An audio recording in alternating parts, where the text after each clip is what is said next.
Welcome to Objection to the Form. I'm happy to have Jennifer Young with us this week. Thank you for coming. Yeah, thank you for having me. I'm excited. I want to talk a little bit about the real estate market and kind of your experience as a real estate agent in Wilmington, North Carolina. All right. Well, let's do it. So I believe you're with Nest Agency. Yes, Nest Realty in Wilmington. We have two offices. So I'm the Wilmington office. We have a Carolina Beach office as well. And the Wilmington, is that the Mayfair one? Yes. It's really nice from what I remember. Oh, yeah. I think it's been just a little over a year. I think Christmas was like our full year was December. But yeah, brand new office inside. Interiors are amazing. It's like a little surf nest. Yeah. But so is the Carolina Beach office too. So. Yeah, I hadn't been out to that one yet, but I saw it was a really cool location and, Yep. and seeing a lot of the pictures, and it just seemed like a nice outfit. Oh yeah, it is. It's been great. Even it's open air office, so you can kind of get in and get out, and still get to wave at my fellow colleagues during this wonderful COVID time. Yeah, well, are you working in the office during COVID, or are you Not kind of? really, because I have a work from home mentality works for me as well. But going in and out of the office, I do. But I don't have to sit there to work. I can work from anywhere. So Yeah. That's the benefit. For sure. So I understand you've got a team at Nest. Mm-hmm. Yeah, so I've got the FreshNEST Homes is my team. I'm the lead broker, so I do primary listings, but I work with all buyers and listings. Again, I don't discriminate. So I have Mary Rayner on my team. She's my buyer's agent, so she's the go-to for any of my buyers who need dedicated attention in this market. They can, she can be driven all different directions right now. So I can imagine. So we need two of us for sure. And then I've got my assistant and marketing team as well. Cool.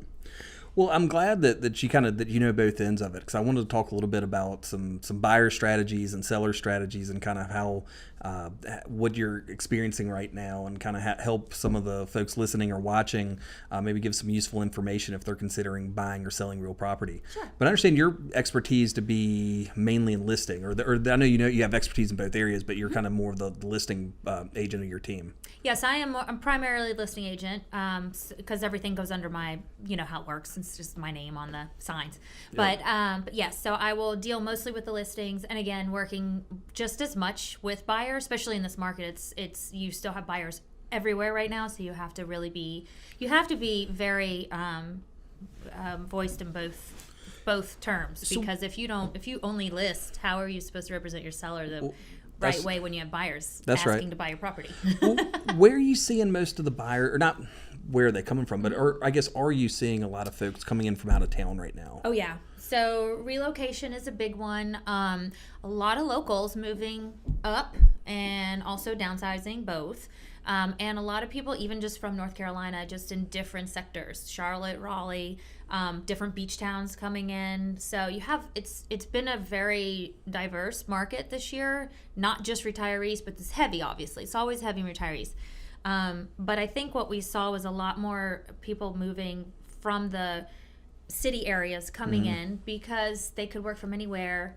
And I think they saw an opportunity with their work that was going to allow them to do that for at least now 1, 2, maybe eventually, eternity. So for them not to have to be there to work in Charlotte or wherever they were before. So their beach home has now become their vacation spots now. Yeah, I saw an article, it was maybe Fox Business or one of those the things. Allied Van Lines that might have been it, where it was like, this is what $700,000 gets you in Wilmington. And it was, there's a few of them out there. Some of those, and so I guess it's like for folks maybe in some of the larger cities, it's like $700,000 doesn't get you too far. No. But in this market, you can get a very nice home for that. Yes, you can. Well, for now. Yeah, well, that's true, and that's a good point. No, you can get a really cute house for $250,000. It just depends on what you're looking for, right?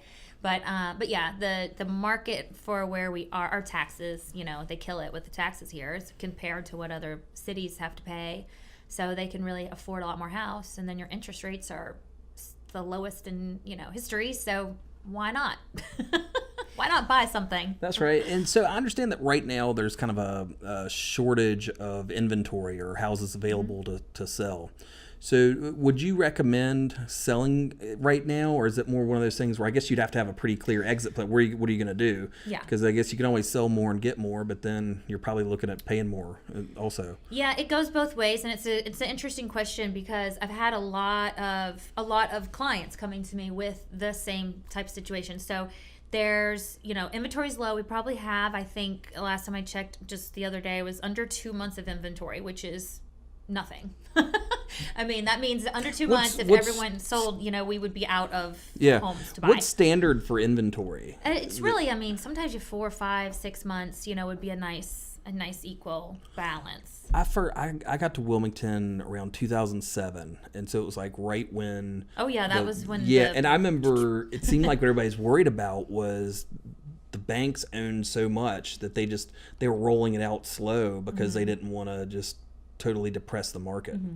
And I remember, I thought I remembered a year and a half's inventory, something like that. So I'm not familiar with that term. It's too much. Yeah, it's too much. That's too much. That's when you have too much going on, and so your prices are driving, and they're in the toilet, and then your interest rates are higher. So it's not really it's pulling all in the wrong directions, I guess you could say. Great for some, not for others. But our market right now is really just the sellers.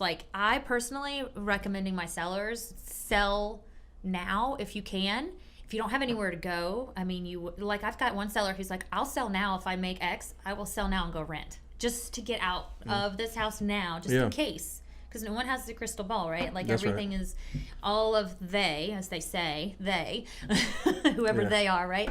Our market's going to continue all the way through 2022. They think 2021 is going to be just as good as 2020 in the real estate business. The interest rates, they don't expect those to move. But then if you talk to somebody else or hear another, podcast or some other guy talking, right, they're going to say maybe the total opposite. So there's a battle of that. So if you don't know, the market is really good. You might as well if you're going to make bank on your house and sell it now, and you're going to be able to move on to your next journey or whatever that is free of the house, then go ahead and do it.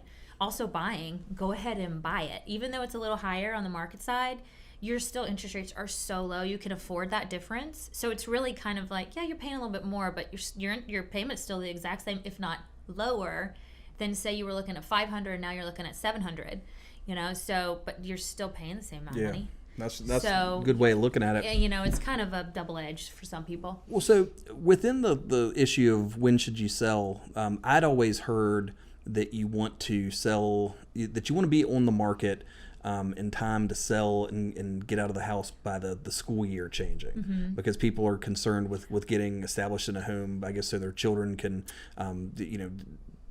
get the fall turnover and that's everything. Right. Yeah. Does that really matter, or is that a driver? Right now. Yeah.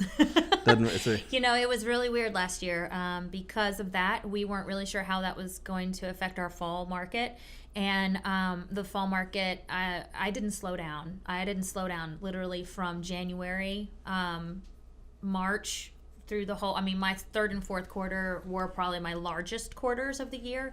They were my largest quarters of the year, but. And then now the fourth quarter is falling into the first quarter now. I mean, we did not slow down because kids weren't in school. Parents could do what they needed to do. The kids could go with their computer in the car while parents went home shopping. So it didn't slow down our market, because and also people started thinking, how important is school district if my kids are going to be well, that's right. Yeah, on if you're just on the computer, what's it matter? And private schools started picking up in their admissions. So private schools, you don't have to live, you can live anywhere. So as I've always preached to my clients, do not buy a house based on school district. It is not why you should live there.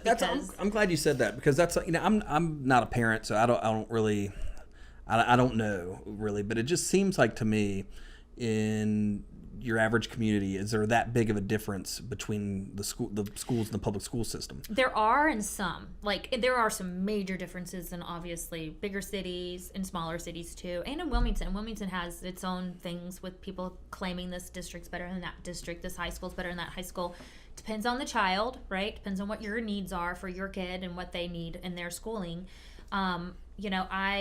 My child goes to a private school, but that's only because my husband went to Catholic private school, so I had no say. I was like, no, she can go. Let's test it out. Let's see what it's like. But the school districts just did a huge revamp of all of their maps. So anybody who had no kids Yeah. when they were like, I have to be in the Hoggard School District. Okay, but you don't even have children yet. Yeah. Okay, so I have to be in the Hoggard or... So you're like 14, 15 years old. Yeah, you think, or even they're thinking elementary, but whatever it is, Ogden. Oh, I gotta be in Ogden. Obviously, that's, one of the number one. And then I'm like, they just moved all the lines around. So what are you gonna do now? How would you know? So if you're trying, let's say you're not a parent, you're not really concerned with that, but you're just thinking as an investor, you're thinking, I want to get resale value. Right. Yeah, I want to make sure I'm buying in a good school district. Well, is there objective rankings that you can look at, kind of like the U.S. News and World Reports for colleges and things like that? I send them to the ncreportcards.com. That's my go-to site, and I let the buyer needs to investigate because it's important to them what is on that report, not me. Yeah. So, and it's also just liability. I don't want to be selling a school. No, I can see that. I mean, it's that you don't want to be. Yeah, and they get there and they hate it. Yeah. Jennifer said that I would love that school. Kitchen, yeah. I'm sorry about that, but I can't do anything about the school. Yeah.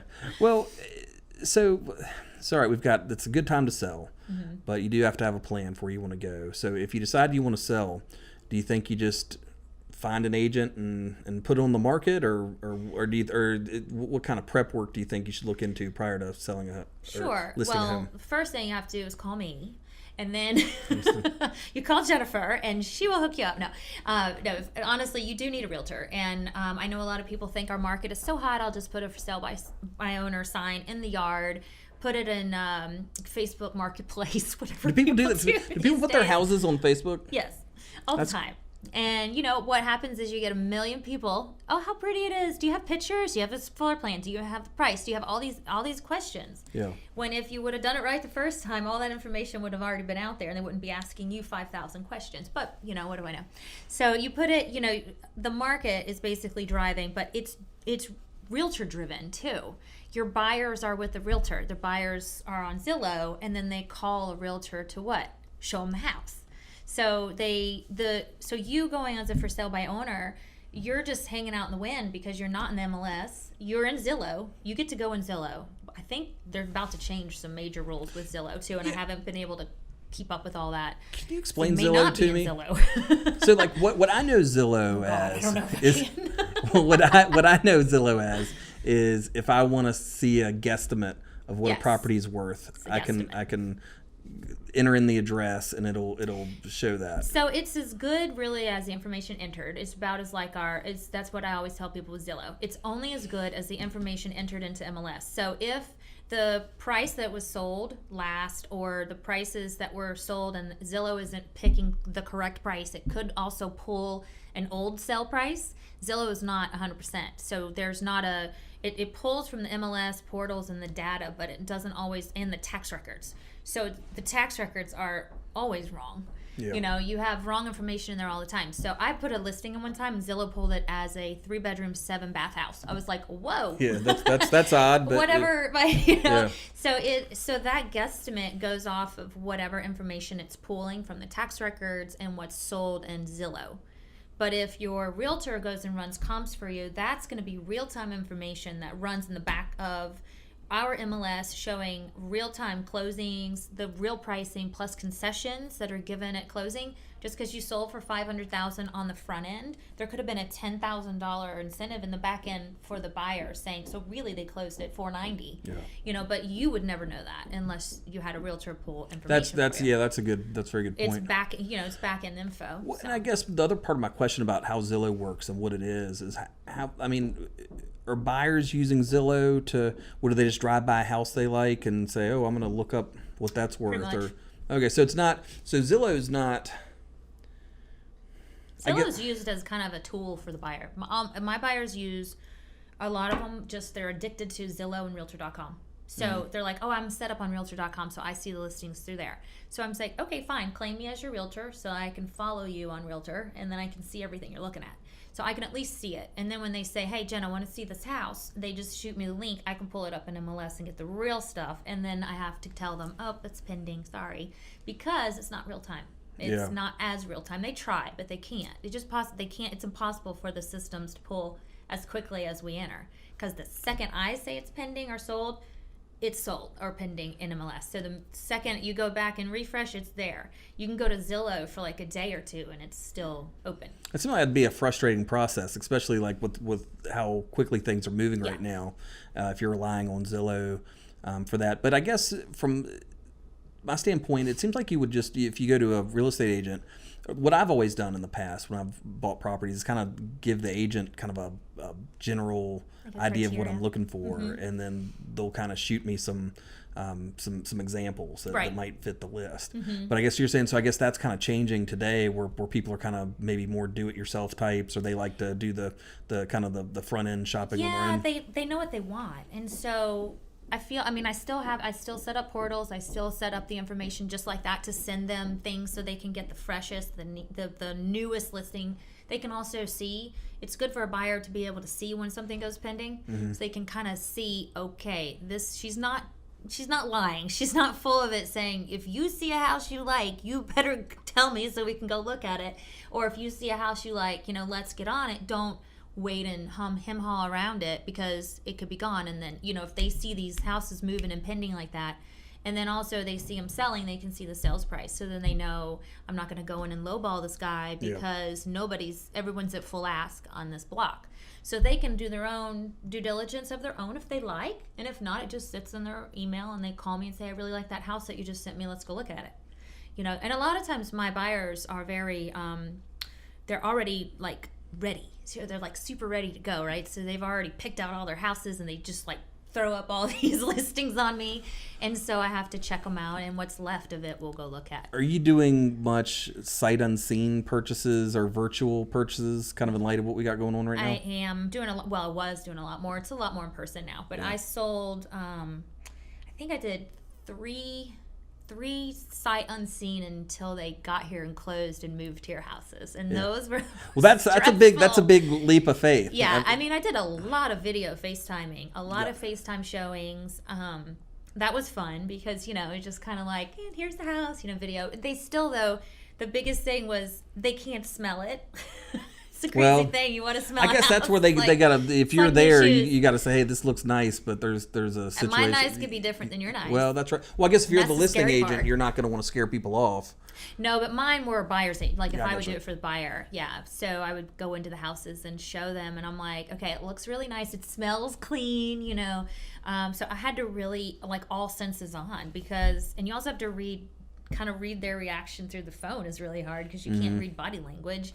And I'm like, want to see their face and like their reaction if it's you're like, are you frowning in there? Are you excited? Are you quiet because you're thinking, or are you, don't like it? Let's go. But when you're in person, it's so much so much easier and faster to be able to read what your clients think, and sometimes. So what kind of body language will a disappointed buyer give when they're not? I mean, there's all kinds. Is it just kind of the sad frown, or is it? It just depends on that buyer's personality, right? But you could get the full on oh no. And they're like, nope. They'll tell you right off the bat, or you can get the kind of the faces like disappointed look. You can kind of see that where it wasn't what it was in the photos. Yeah. That's the worst. People are like, oh, but the pictures, and I'm like, I know. The pictures will always get you. Pictures are not always 1,000 words. No, so do you try to salvage it? Like, well, I don't know, this has potential. Oh yeah, of course. You want to look to see, but honestly, like in this market and as fast as it's moving, like if you don't feel it when you walk in, you can't. A house usually isn't gonna get sold. Like you can't convince somebody unless it's just an investor, or it's not really gonna be a full-time home, or it's kind of a stepping stone for maybe So it's a lot of times it's very emotional for most people. That's interesting that you say that, because it's my understanding that it's low inventory and it's a seller's market. But then kind of what I'm hearing you say is that you've got to make sure you have your house right when you're trying to sell it. And so, I mean, what's a buy? Like, how can you be, if you're in a seller's market? How can the buyers get away with being so demanding? Yeah, and be so picky. Yeah. Well, the sellers, they think they have the upper hand because it is a seller's market with pricing and also their display of the home. So, I'll go back to listing agent side in a second, but as a buyer's agent, I always tell them, I run comps if they're really interested. I have to go back and run comps. If the seller is completely out of their mind on price, then, I have to show them that on paper. It's up to the buyer to decide if they want to pay that price, or do you want to try to get, get back into reality pricing over here. May or may not work. The buyers are picky. Even they still have new inventory out there. It's just not ready. So you've got buyers out there that claim that they can't wait for a new build, but with the prices the way they're going on resales, sellers have to be really careful that their competition is still new homes. I mean, you still have some national builders out there and some local builders that are building some beautiful houses in great brand new neighborhoods, and they're still popping up. Yeah. Just because it's not right there and ready and in inventory doesn't mean it's not going to be in 6 months, 8 months, or a year. And that buyer could wait. And that's what I had a lot of people do last year, was they rented and they waited because they just lost too many opportunities because it was just too quick. They weren't fast enough, or they just didn't want to pay.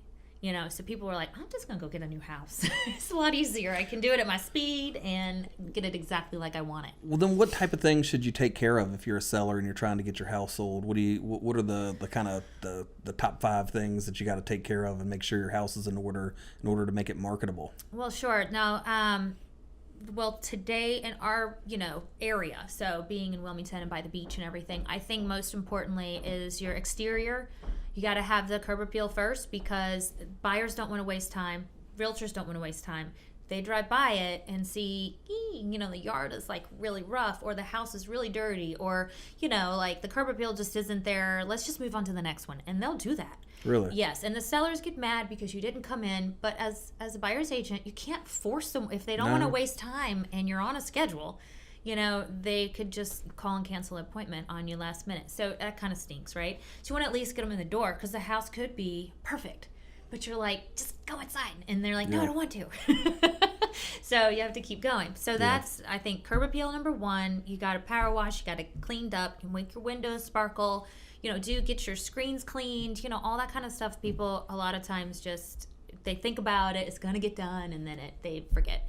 And then interior, you got to have fresh paint. You got to look clean. You got to smell good, and declutterize, and just make everything as clean. The word clean in that sense is super clean, like really clean. Yeah, and so with with decluttering, and I guess there's a lot. I guess it can kind of perhaps make the house look bigger if you have less room, and I guess it kind of just, less furniture and less stuff in the corners and stuff. Yeah. All right, so we got curb appeal, declutter, painting, and cleaning. Getting it really clean. And then when I say clean, clean those carpets, clean the walls, touch up the walls, clean all of just clean it, just get it super clean, deep clean. You may think you're clean, but someone else is clean. Like, these buyers are coming into model homes constantly. Those model homes do not get used. They're, they don't get lived in. The stoves don't get cooked on. The microwaves don't get fingerprints all over them. Like, you have to have your house. Like, when you're going to sell, just pretend like you don't live there. And it's my brother is needing to sell his house. He lives in Killeen, right? Mm-hmm. So he's in Texas. So he needs to sell his house. My mom's an agent out there, so he's talking to us. What do I need to do to get it ready? Both of us at the same time. Get rid of your dogs. He was like, how do I do that?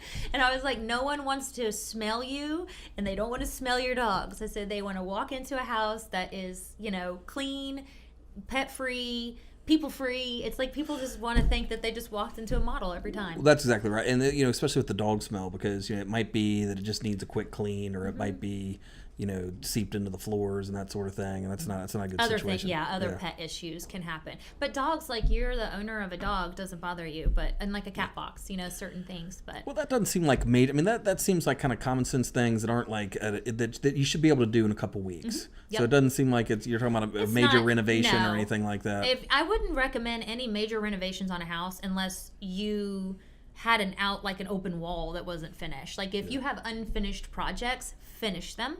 Or get them to a point where they can look really finished, and then give the person, say, okay, you can paint this room any color you want. Mm-hmm. Flooring in this room, you can choose an allowance. You can choose anything you want. A lot of times the thing is, buyers, yes, it used to be the way, it's a clean I can do whatever I want. This is great. I can come in and you're going to give me money to paint. You're going to give me money to get new carpet. So those allowances were wonderful. buyers don't want to do it today. They don't want the headache. They don't want the stress. They want to move in and be done.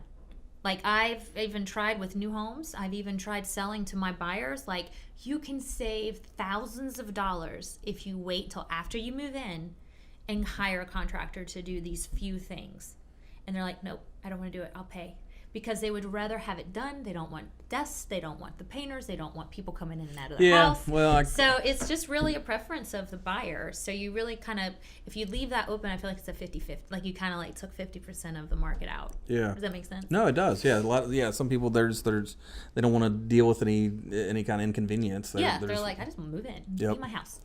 Well, so how would you say that HGTV affects kind of your typical residential transaction these days? That's it's the HGTV effect is basically what I call it to my buyers and my sellers. I let them know, like, the sellers are really just, they're trained with this eye of the television and the Instagram pretty and the perfection that we have put on even just a picture of coffee these days. Mm-hmm. I mean, imagine what your house has to look like. You know, you have to have, my stager, she puts little, I like to call them like Instagram sections where when the photographer comes in, literally she's like, of a plant. I'm like, but it looks so pretty of the plant and the table. And then you see the wall in the kitchen.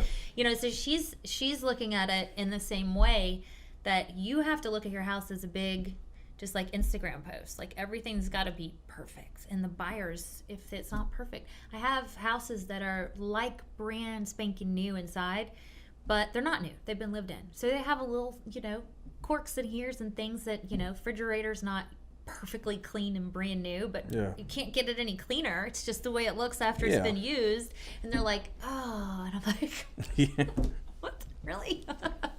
So, I mean, there's little things. You get such a good deal when you can buy resale because you have a lot of amenities in the house that people don't think about when they're buying new construction. So you're actually winning when you buy a resale that's really fresh and pretty much new, because you've got appliances, you've got already included refrigerator, usually a washer and dryer, maybe a garage fridge, blinds, the upgrades that maybe the owner has already put in that you don't have to do now, maybe surround sound speakers, yard, fence, things that people don't think about. It costs thousands of dollars after you close. I'm like, but just this one's so pretty. Yeah. Well, so as far as marketing goes, do you use things like Instagram or social media, or are you mainly just going through the MLS? So, but marketing for me, like when I list, so that's one of my biggest selling features to list with me versus, say, another realtor. And my marketing, I like to pride myself on because I do a lot of social media, a lot of, Instagram, Facebook, but also broker outreach is extremely important. And you want to grab their attention. You want to give them something to bite at your email that you sent out, hopefully come to an open house. The broker opens these days and stuff are so minimal. So you really have to reach a lot harder than you did before because everyone wanted free lunch. Now no one wants to be anywhere near anybody. So if I put it on the porch, will you come visit? So I think the marketing, you've got to reach way further. I reach out, obviously, and then you've got Google and you've got all the ads. So now it's internet marketing. I mean, it's heavy internet marketing, however you want to do it. So through social media, all your portals, broker outreaches. I mean, you have to just really push it hard and you have to keep doing it because it's like, magazine every month you get in the mail or a postcard every month you get in the mail. Well, social media and stuff, I mean, it's like, it's gone. The second you sent it, it's already at the end of someone's feed. So yeah, everyone. It's very rare to see mailers anymore, and I think it's almost kind of, you're exactly right. Things are moving too fast for that right now. Yeah, like by the time you send a mailer, it should be gone. It should be sold, but well, how long is your typical home last on the market in this climate? Honestly, if it's priced right, staged well, and in the locations that it needs to be, you're rolling out 1 day to literally maybe 10 days on the market.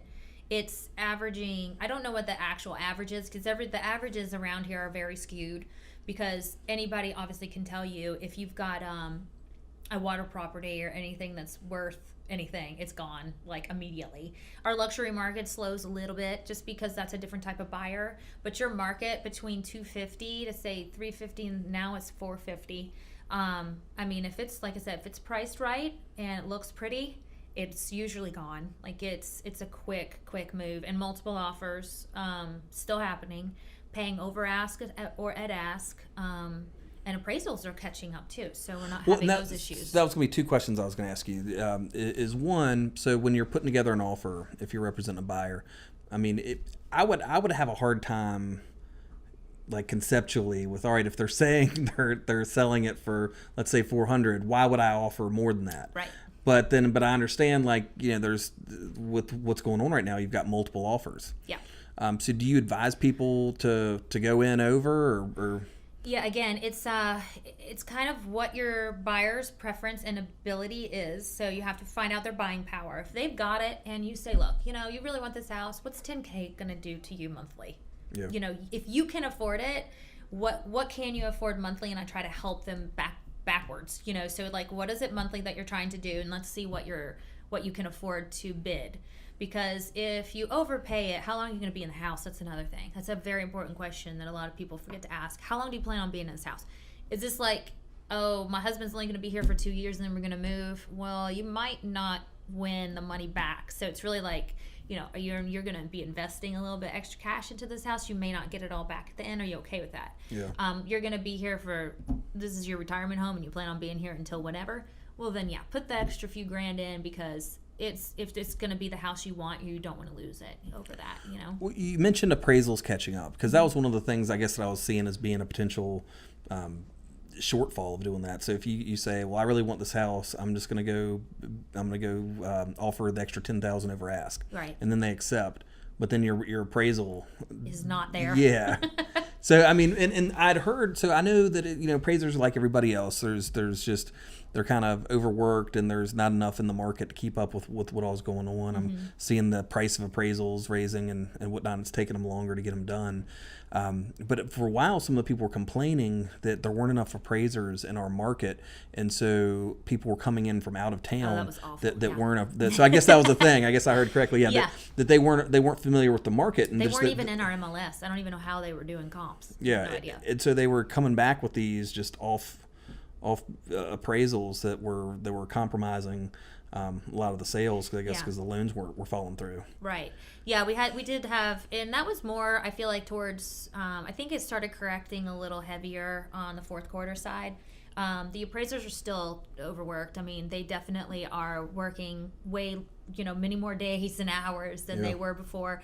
And people give them give them crap for it. But I'm like, yeah, I know they're taking forever, but you have to think, like, they didn't just do your house today. They did like probably 5 or 6. I don't know how many they do a day, and they have to come back and review all of those. But the numbers caught up towards the end really well. I think at the beginning we were stuck in 2019 sales. So those people that were coming in droves to buy up all of our inventory come March for some crazy reason, what was going on? They were willing to pay the difference. You'd say a $400,000 house, and they offered $420,000, and they'd pay the $20,000 cash. They had it. That was the thing. And then you've got buyers who don't have it, so then they were losing out. So it was awesome and sucked at the same time. What do you advise people now that with the kind of the delays and the appraisals, when you're putting together an offer? Because I imagine you want your offer to be competitive. Yeah, that's the hard. But then you don't want to you don't want to sign up for something that you can't that you can't. Yeah, so I leave that up to my lender to help me decipher my days, because if it's a loan, they know what are your appraisers running today, and they can tell me. So if it's a lender that I currently work with all the time, then that lender, I kind of already know, like, it's 35 days, 45 days. I'm not going to push it, so let's do 45 days, and then, for a closing. Because if you tighten that rope on them, you're just going to shoot yourself in the foot. But at the time, there were really crazy agents out. I don't know what was going on or where these agents' minds were. They were doing like 15-day closings or 15-day due diligence. And I was like, what, is this your first house in COVID? Because this is not possible. Yeah. I was like, I mean, buyers agents were submitting those submitting offers? offers with super short due diligence time frames. And so I was like, that's not going to work. Like, you have to do this. That's not going to win you the offer. My seller's not going to choose you because I know you can't do that. So I just was, it was almost like educational, because we had a lot of buyers agents coming in and newer agents coming in last year, like real heavy at a time when you really needed to be the most experienced that you have ever been in your life. We had tons of new people rolling in. It seems like the pendulum's kind of swung a little bit in the favor of putting substantial due diligence fees in offers as well. Raleigh started that on us. I think it's good and bad. I mean, it depends on who you market, right? So if I'm a buyer's agent, the due diligence fees are awful. We hate those. Yeah. But as a seller's agent, it's like, oh, we're going to ask for the biggest due diligence we can get, but that's what sellers want. But you know, that holds your buyer in the pool. You know, they got some skin in the game. So they're not just going to fly up and walk. Well, I think, for a while, you know, and I'd had a couple folks contact me after deals fell through. Had to get the money back. Yeah, and you know, the bar contracts changed over the years, and I believe, you know, the most current version has the seller's only remedy if the buyer backs out during the due diligence period, or even after the due diligence period, is getting to keep the earnest money. Yeah. And so, you know, what is it? You know, some of these things, you know, I would see, you know, $1 million houses with like $2,000 earnest money and stuff, but they were held up for 30 days. Well, more than that sometimes, but it was just wild to me that was going on. But it seems like that started to change a little bit. Yeah, no, it did. It started to change. I think that it still was in the back of people's heads, the due diligence fees, until they started seeing how quickly the buyers were jumping on property and then jumping out. Yeah. And then that's because of the overprice. They started getting buyer's remorse, and they're like, oh my gosh, I can't pay for that. I don't want to pay for that. I don't want to pay over 10 grand, 20 grand over that house. I want my money back. Let's go somewhere else. Or something else pops on the market, because that's what else was happening. It's like, no inventory, but yet you got a new one that just popped on, and they hop over there. And that happened a few times, you know, with my deals and my clients. So I worked sellers and buyers that did that. And nothing you can do about it, but follow what they want. Yeah. No, the internet's a great thing, but I sure can make things difficult. Yeah, it moves quick. So, you know, the buyers are on it if they're serious, and the sellers, you know, they want to protect themselves and not lose out on the buyers that they could. But, you know, you got to take, that's the one thing I personally don't like about our MLS, is that you have to put it pending within a certain amount of days. And I'm like, I wish it would be kind of like, you don't have to put it pending for due diligence period, so you can just kind of keep, you know, just keep active. Well, you can still show a home when it's pending with showings. But as soon as you see the pending with showings, it usually tapers way down, you know, because people don't want to mess with the backup offer. That's what I was going to ask you. Is like, what's the deal with backup offers? Can you're free to take them, and the person making the offer needs to understand that this is contingent upon the other offer falling through? There's a whole list on the form that basically breaks down, like, you know, here's your offer. It's just like a real offer. So if it comes into effect, it's already negotiated. So all the terms are negotiated, and then they don't deliver the due diligence fee if there is one until it goes into effect. And the earnest money can actually be delivered to the attorney's office and be sitting there waiting to roll. But yet they can't do anything with that house until the first contract backs out. And so they just sit. And I was on ends of a few backup offers myself for buyers, which never came to anything. That they closed, so we just terminated the backup, got the money back. And then several sellers had backup offers. So, I mean, the sellers feel great when they have backup offers, because they're like, I don't care what happens now, and they're like all relaxed. But I mean, that buyer that's the backup offer could still be finding and be under contract on another house. That's a good point. So then you got a backup offer. You got a backup offer, but they're under contract. So can you get out? So if you're just a backup offer, you can cancel it and not anytime. take it. Yeah, because you can, if you're under contract, you can now choose, well, should I cancel this one and take this one, or do I cancel that one and revoke my backup and terminate? So, but yeah, I mean, nothing's signed until it's signed. Nothing's formal until it's signed, right? So until it's fully executed. Yeah. Well, awesome. Yeah. Well, Jennifer, I really appreciate you coming and spending some time with us today, and I learned a lot, and it was really great to hear what you have to say, and so thanks a lot. Yeah, well, thank you for having me. You're welcome. Thanks. Take care. You too.